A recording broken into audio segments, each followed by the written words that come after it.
Assalamualaikum warahmatullahi wabarakatuh. Jalan-jalan beli kemeja flanel. Selamat datang di Jatim ID Channel. Hampir lupa. Oh ya, perkenalkan nama saya Dr. Yusuf Managali, anak buah dari Dr. Arya yang biasanya ngisi di Jatim ID Channel ini. Hari ini kita akan sedikit ngobrol-ngobrol tentang suatu penyakit yang cukup progresif di Indonesia. Salah satu jenis penyakit yang paling banyak di kelas penyakitnya. WHO mencatatkan ada 65.858 kasus di Indonesia per tahun 2020. Tapi kita juga ngobrol dengan salah seorang ahli di bidangnya. Untuk topik hari ini kita akan bahas soal kanker payudara. Assalamualaikum warahmatullahi wabarakatuh. Waalaikumsalam warahmatullahi wabarakatuh. Mohon izin dokter. Iya saya. Mohon diperkenalkan ke teman-teman penonton, namanya dokter siapa, latar belakang pendidikannya, sekolah di mana, lulusnya di mana, aktif kerja di mana, sudah berapa tahun nih aktif di kanker payudara. Baik, terima kasih Dr. Yusuf. Selamat pagi semua teman-teman. Saya Dr. Wiwin. Sebenarnya namanya panjang, namanya Dwirani Rosmala Pratiwi, tapi biasanya saya dipanggil Wiwin. Saya lulusan Fakultas Kedokteran Universitas Airlangga. Dan saya juga mengambil bedah di Rumah Sakit Dr. Sutomo di Universitas Airlangga juga. Kemudian saya memperdalam masalah tentang breast cancer ini di Düsseldorf di Jerman. Dan saya bekerja di rumah sakit onkologi itu sejak saya masih dokter umum. Jadi tahun 1995 ketika saya pulang dari PTT di Timur Timur, saya sudah bekerja di waktu itu masih klinik onkologi namanya, klinik onkologi Surabaya. Kemudian dari sana saya mengambil bedah dan selesai tahun 2003 kalau saya nggak salah ingat ya. Jadi sejak itu sampai sekarang saya di rumah sakit onkologi Surabaya. Jadi udah berapa tahun ya? Udah 25 tahun lebih ya, 28 tahun lah saya di sana. Wah, siap dokter. Hari ini kan isu soal CA breast itu dari kacamata saya pribadi dokter itu kan menjadi masalah yang sangat banyak dialami wanita. Bahkan beberapa kasus ada laki-laki yang terkena kanker payudara ini. Betul. Atau biasanya yang kita sebut dengan CA breast. Boleh nggak ya dok kita overview sedikit kanker payudara itu apa dan seberapa pentingnya Indonesia menangani kanker payudara ini dokter? Ya, jadi yang pertama adalah bahwa kanker payudara itu di Indonesia adalah kanker wanita terbanyak sekarang ini ya. Dulu masih kalah dengan kanker serviks. Tapi sejak ada program pap smear dan sebagainya itu vaksin itu sekarang kanker payudara yang menduduki peringkat pertama. Jadi ya kalau dibilang seberapa penting banget gitu. Overview aja di Rumah Sakit Onkologi Surabaya itu setahunnya antara 400 sampai 500 kanker payudara baru per tahun. Nah, jadi betapa ini sangat harus menjadi perhatian. Yang kedua, penekanannya adalah bahwa kanker payudara ini seringkali datangnya terlambat gitu. Itu yang eman-eman sekali. Nah, di sini mungkin nanti saya akan berbagi dengan teman-teman semuanya apa sih bagaimana caranya gitu ya supaya kita tidak menderita gitu oleh kanker payudara ini. Jadi itu. Jadi yang pertama adalah dia terbanyak tapi sayangnya terlambat datangnya. Padahal yang ketiga adalah kanker payudara ini sebenarnya adalah kanker yang curable sekarang. Asal dia ditemukan dalam stadium yang dini. Asal masih belum terlalu lanjut, insya Allah dia baik hasil pengobatannya. Itu sebenarnya yang harus kita sadari sama-sama. Oke, izin dokter. Berarti ini kanker payudara adalah suatu kanker terbanyak, tapi kadang kita ketahuannya tuh paling lama. Oke dok, misalkan nih ada ibu-ibu di rumah yang nonton atau ada masyarakat umum yang nonton. Kanker payudara itu kan katanya paling lama ketahuannya. Terlambat maksudnya. Terlambat ketahuannya. Berarti buat awal-awal nih tanda-tanda awalnya kanker payudara di perempuan atau di laki-laki itu apa ya dok ya? Nah itu. Jadi justru kanker payudara yang awal tuh kadang-kadang tidak memberikan keluhan. Disinilah maka kenapa kita terlambat. Atau biasanya kalau dia itu berupa benjolan, itu biasanya 2 cm baru keraba. 2 cm. Nah 2 cm lumayan. Tetapi problemnya adalah dia tidak sakit, tidak mengganggu. Sehingga orang yang meraba pun akan mengatakan ini mungkin karena hormonal, ini mungkin karena saya sedang akan haid gitu. Terus dia juga berpendapat bahwa saya masih muda kok, mana mungkin saya ada kanker gitu. Jadi paling hormonal saja. Yang ketiga adalah saya bukan dari keluarga yang ada kanker kok. Jadi enggak lah kalau saya ini adalah sesuatu yang berbahaya gitu.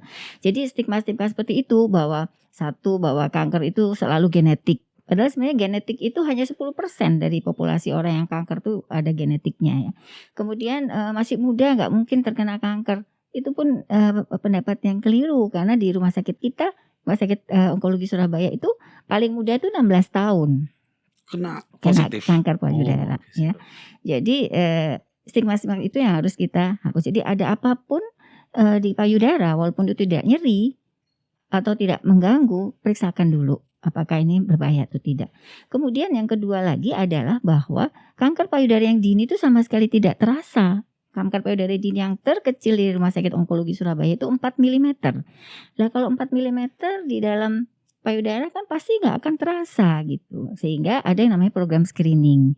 Program screening itu biasanya kita untuk 35 tahun ke atas kita lakukan mamografi. Di situ biasanya kelihatan kalau ada bintik-bintik kecil kapur namanya mikrokalsifikasi yang di kami itu 4 mm yang pernah kami tangani.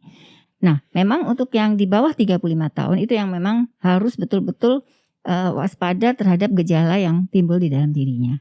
Oke, Gitu. siap dokter.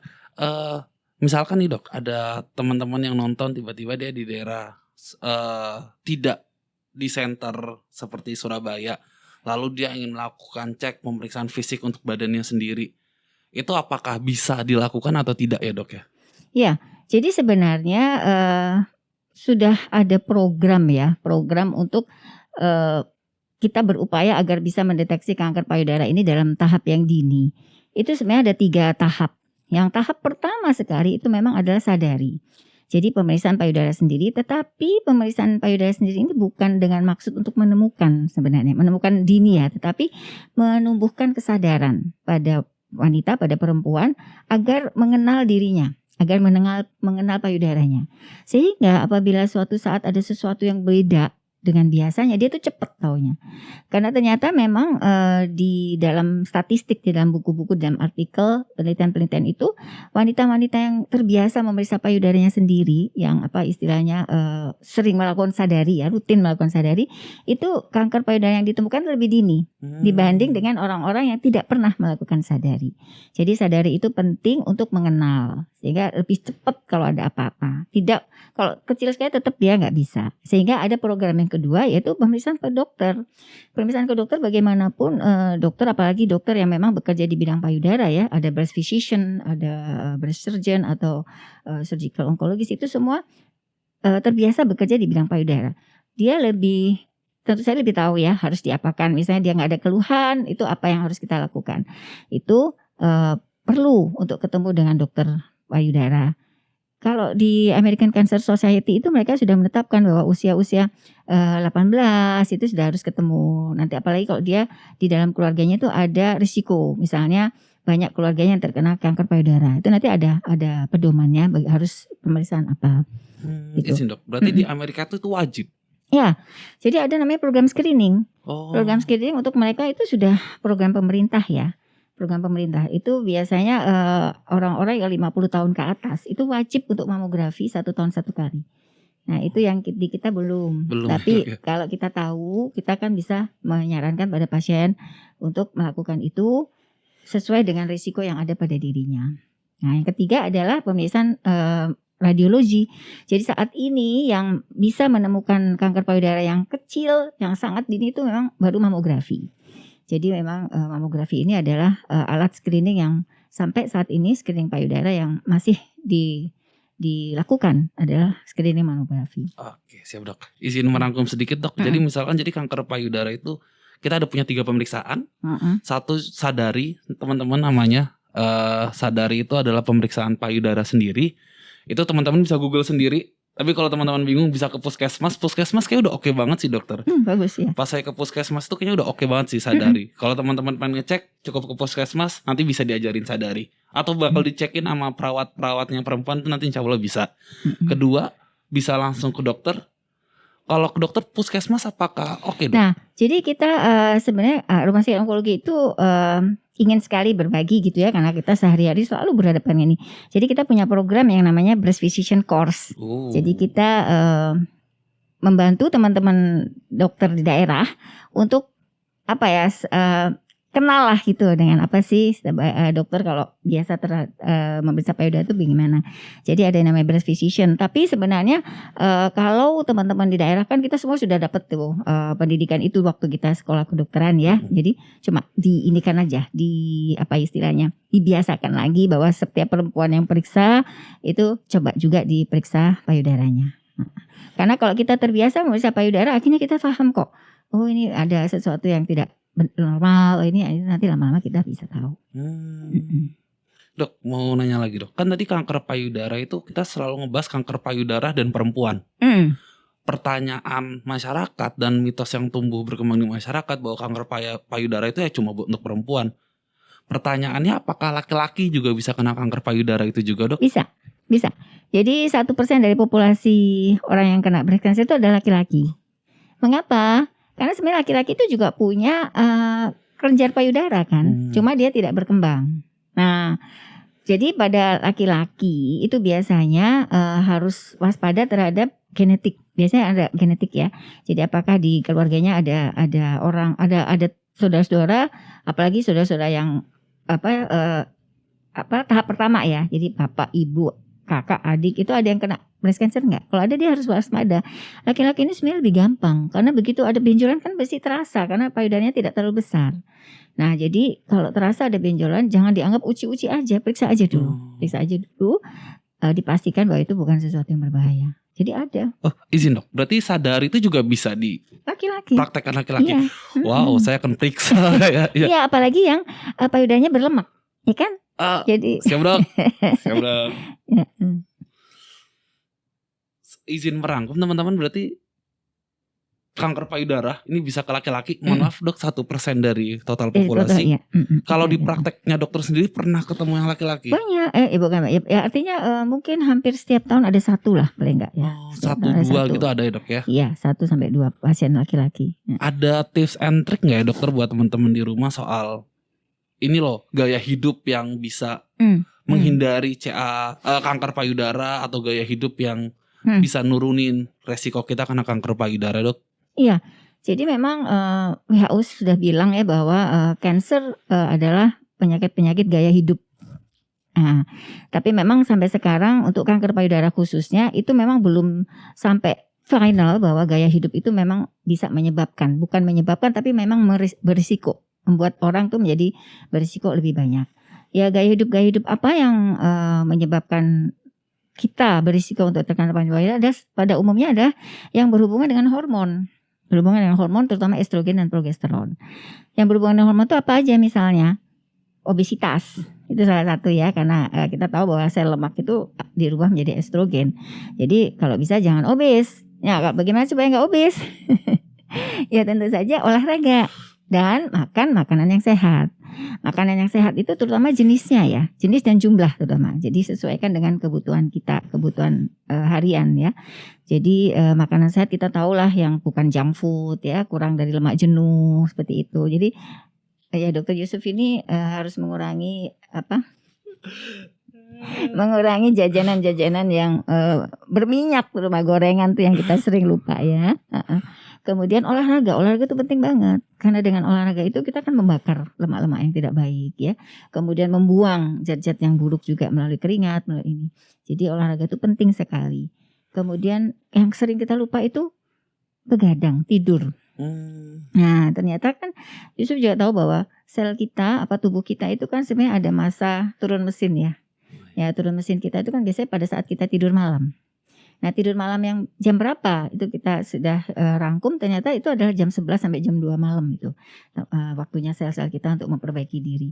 Jadi pada teman-teman muda yang sering kali merasa bahwa justru jam kerjanya adalah jam malam, tolong ditinjau kembali ya. Ditinjau kembali bahwa sebenarnya Tuhan tuh menciptakan malam itu justru kita untuk istirahat kok gitu. Jadi itu dipergunakan dengan benar sehingga jangan sampai tubuh kita ini kasihan gitu, nggak diperhatikan. Jadi pertama kan harus memperhatikan.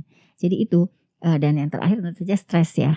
Jadi kenapa kok makin banyak penyakit di akhir-akhir zaman ini kan karena kita ini makin sering membebani diri dengan stres gitu. Oke, siap dokter. Berarti tipsnya 4. dari 4.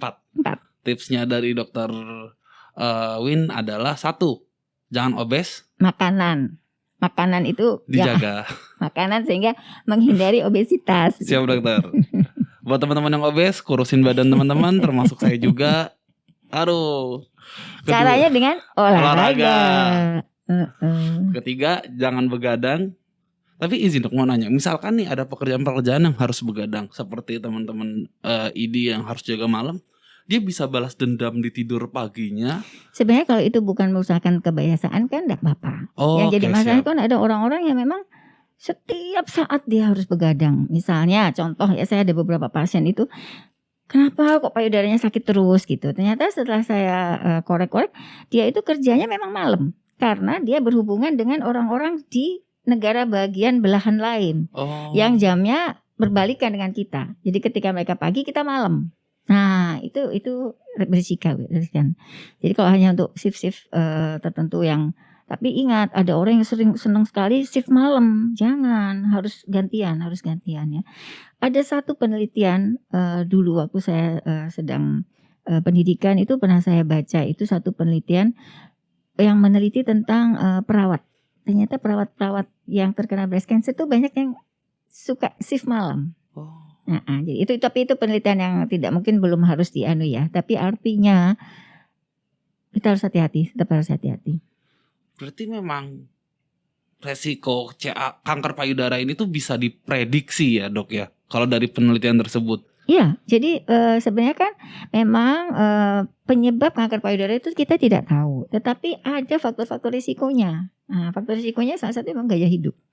Yaitu tadi gaya hidup itu yaitu tadi obes, olahraga, tidur dan stres. Gitu. Kalau yang lain-lain kan seperti bahan-bahan kimia ya, polutan-polutan kimia itu salah satunya. Kemudian rokok itu juga. Jadi ada yang dari luar, tapi ada yang dari dalam. Oke, siap dok.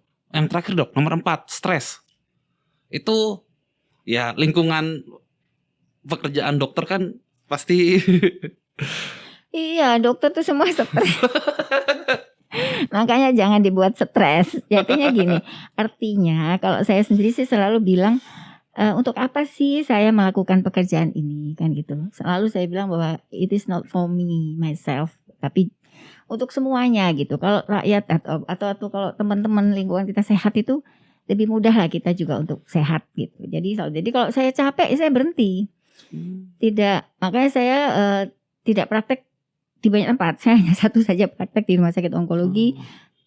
Izin praktek saya pakai untuk mungkin kalau memang operasi misalnya asuransi tidak bisa di tempat saya, itu saya punya pilihan. Itu kemudian saya juga mengurangi praktek malam ya, itu salah satu saya menjaga juga sih. Jadi saya hanya pagi sampai paling tidak isak saya sudah harus sampai di rumah. Jadi saya hanya punya satu praktek yang malam untuk teman-teman perempuan yang bekerja mungkin ya kan, beliau tidak bisa untuk pagi, itu saya sediakan satu hari yang malam. Kemudian olahraga, saya suka goes ya, saya suka sepeda. Jadi kadang-kadang ke kantor saya pakai sepeda gitu. Itu ya dibuat nyaman aja lah gitu. Dan gak banyak mikir ya, gak banyak ini. Itu salah satu kiat-kiat. Saya rasa teman-teman semua sudah melakukan itu. Yang penting stres itu jangan dipelihara gitu loh. Stres yang menyebabkan, ada satu penelitian itu beberapa ya, malah saya dulu pernah belajar tentang stres dan breast cancer. Ternyata stres itu ditengarai pada pada kasus-kasus kanker payudara yang kambuh. Itu stres merupakan faktor yang dominan gitu. Nah, tapi stres yang bagaimana? Stres yang seperti tidak ada jalan keluar. Stres yang paling berat itu ternyata adalah kehilangan pasangan hidup.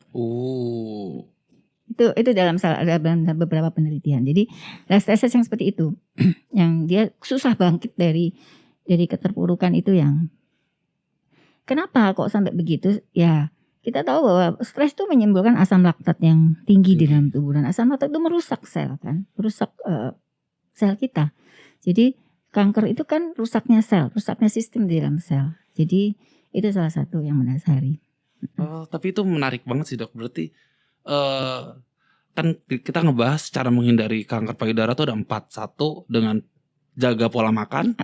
Resiko ya, menurunkan resiko. Menurunkan resiko dengan menurunkan resiko bukan kanker menghindari. payudara dengan satu, pola makan diatur, olahraga, jangan begadang.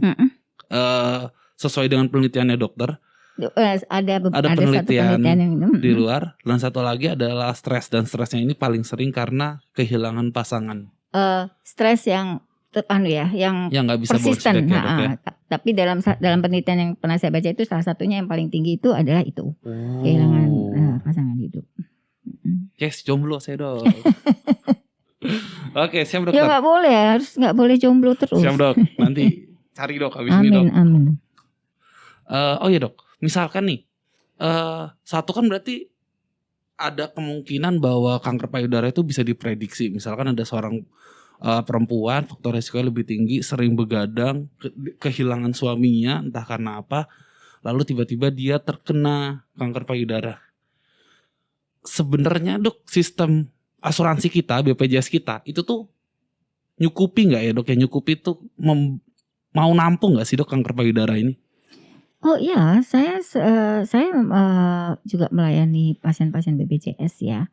Sebenarnya iya, cuma masalahnya adalah saking banyaknya mungkin ya. Jadi ketika dia memang memerlukan penanganan yang cepat, itu menjadi tidak bisa cepat karena banyaknya antrian gitu. Tapi sebenarnya secara ini bisa ditanggung, tapi memang kalau untuk operasi yang besar tuh biasanya kita memang harus mengirim ke pusat-pusat yang lebih tinggi kelasnya ya, karena kalau di kelas yang tidak tinggi itu mungkin kan lama operasinya, tidak mencukupi, mungkin saya sendiri kurang begitu paham. Tapi yang paling penting bagi kita, saya ingin pada teman-teman semua yang di daerah ikut gitu ya, ikut untuk waspada juga terhadap penyakit ini, sehingga bisa memotivasi para wanita di sekitarnya untuk waspada juga. Jadi misalnya dia menemukan ada kelainan di payudaranya, jangan disimpan, jangan takut ya. Jadi sampaikan bahwa kanker payudara itu kalau dini itu insya Allah curable gitu. Insya Allah ada obatnya, bisa sembuh dengan baik ya, survive lebih panjang begitu. Nah itu yang rasanya lebih perlu. Jadi ya itu, saya baru kemarin barusan mengalami yang menyedihkan juga ya. Ada konsulan dari salah satu daerah pencil gitu. Saya ditelepon, difoto keadaannya sudah sangat lemah dengan payudara yang sudah luka. Ini sudah tidak bisa makan, mau dibawa ke Surabaya. Terus saya bilang tidak, di Surabaya pun mungkin tidak bisa kita langsung melakukan penanganan terhadap kankernya. Pasti harus diperbaiki dulu keadaan umumnya. Jadi saya minta untuk diperbaiki dulu di sana gitu. Tapi karena keluarga pasien tidak mau. Saya sampai sempat menanyakan mengapa kok baru dibawa sekarang setelah keadaannya buruk. Ya karena takut itu. Karena takut. Tapi ketika dia sudah sangat parah, kan jadi kasihan. Dan tadi pagi saya baru mendapat kabar bahwa beliau meninggal. Jadi kan hal-hal seperti itu yang memang harus dari hulu ya, harus dari hulu. Kalau ini dok, tadi kan dari dokter menyampaikan bahwa kanker payudara ini BPJS tuh nampung, cuman mungkin antriannya panjang. Kalau misalkan nih ada beberapa teman-teman yang gak apa-apa deh aku bayar lebih untuk melakukan pemeriksaan radiologis.